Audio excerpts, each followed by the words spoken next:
people have different reasons for wanting to retire early. Some people want to spend more time with their kids and their grandkids because maybe they didn't get that when they were young. So there's a number of different reasons why you want to pick a retirement scenario that suits you, right? So like I said, maybe downside, maybe moving to the country, retiring earlier, spending more time with the kids.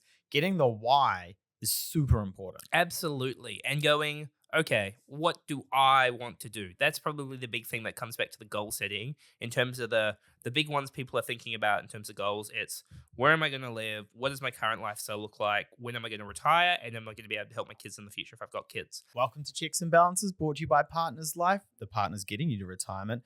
I'm Michael Vincent. This is James Blair. And today we are rethinking retirement. Does that make sense? Yeah, they're helping you get to retirement. They're insuring you. Make sure you're the same. Like if you did, okay, yeah, cool. Yeah. We're back in your life. And today we're talking about how retirement's changing, Mike. It's changing. So we're talking about New Zealand, we're talking about superannuation, and we're just talking about how Kiwis are thinking about retirement. So your boy started being a financial advisor in, I think it was 2013. Yeah, did his level 5 papers in 4 days.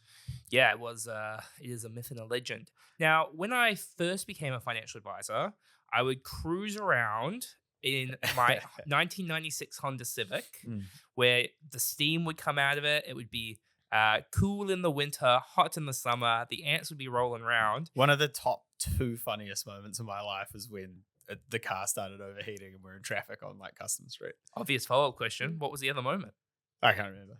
You just wanted to give yourself a little bit of room there. Yeah. Well, just in case someone at some point was like, I thought that was the funniest moment. Yeah. Like, it was number one. Oh, no, you're funny too. Yeah. So when I was a financial advisor, I drive from house to house and we talk about the grandkids. Barely. We'd have a cup of tea and they'd be like, James, drive down the driveway. And I'm like, there's no way I'm letting you see that I'm managing $2 million for you and you see my $2,500 on a good day. On a very good day. Yeah. When it finally got handed in. Maroon red. Yeah. When it finally got handed in, I negotiated up with the Rickyard from $100 to $200. And boy, was I happy on that day.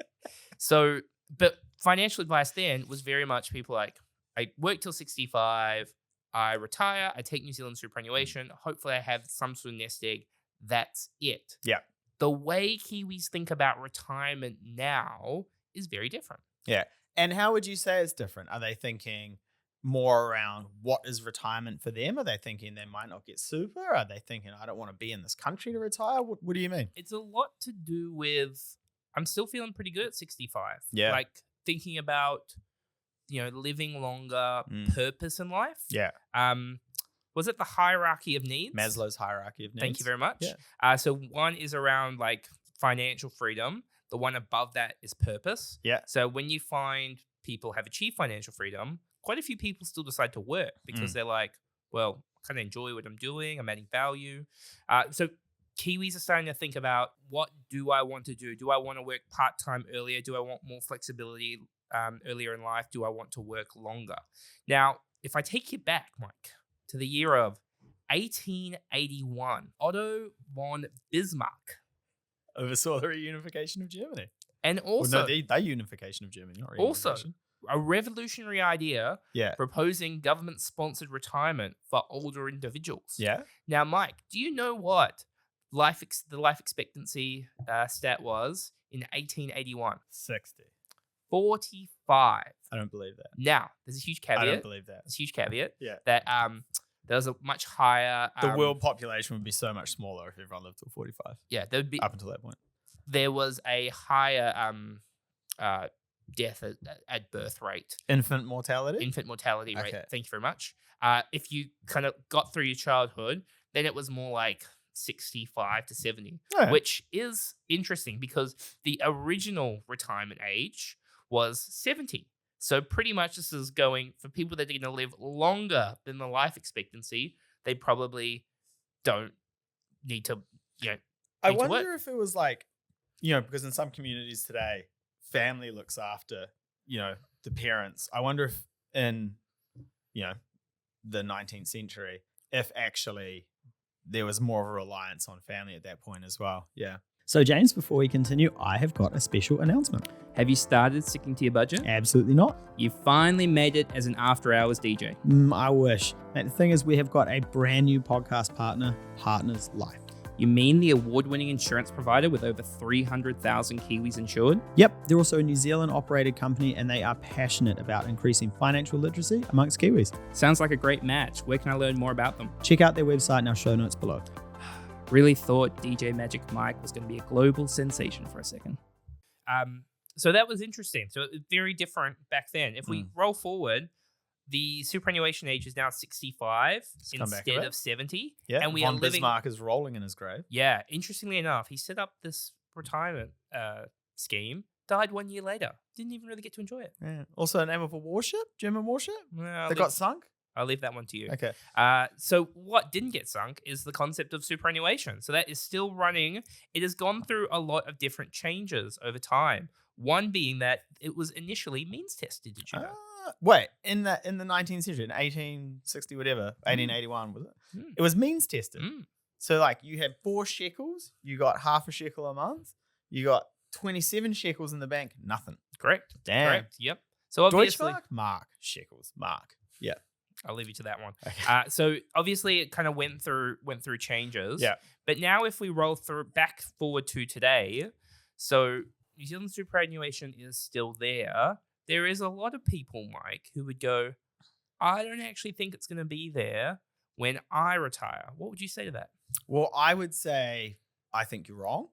And the reason I say that is we did a great episode with the Retirement Commissioner a couple of weeks ago. And actually, she seems to think that based on the numbers, not only is superannuation affordable, but ours is relatively fine and doesn't need that much tweaking. Did you say 6% of GDP? Yep. 6% of GDP? Yeah. I mean, I haven't invested much time into the numbers. She would have invested a lot more time than me. But it's a job. Yep, it is her job. That makes sense. But obviously, just with an aging population and a declining birth rate, you got to wonder, how does that work? Rolling into the future. Yeah, she didn't seem too upset about the whole thing though. Yeah. Right? It was kind of like actually as a proportion of the total GDP, it's not that bad, and actually I don't think it needs to be adjusted too far either way. So yeah, I'm relatively comfortable with that. Yeah, she was pretty relaxed about it. But I think it's a good idea to assume there is no New Zealand superannuation when you retire, because it's essentially opposed to going, someone else is going to look after me. I'm going to focus on looking after myself. Yep, 100%. So when it comes to those conversations now that I'm having with Kiwis around how they're thinking about retirement, it's a whole range of different outcomes. Some people are going, I want to take a punt on myself and I want to start my own business. Some are going, I want the ability to work part-time, but I'm happy to work longer.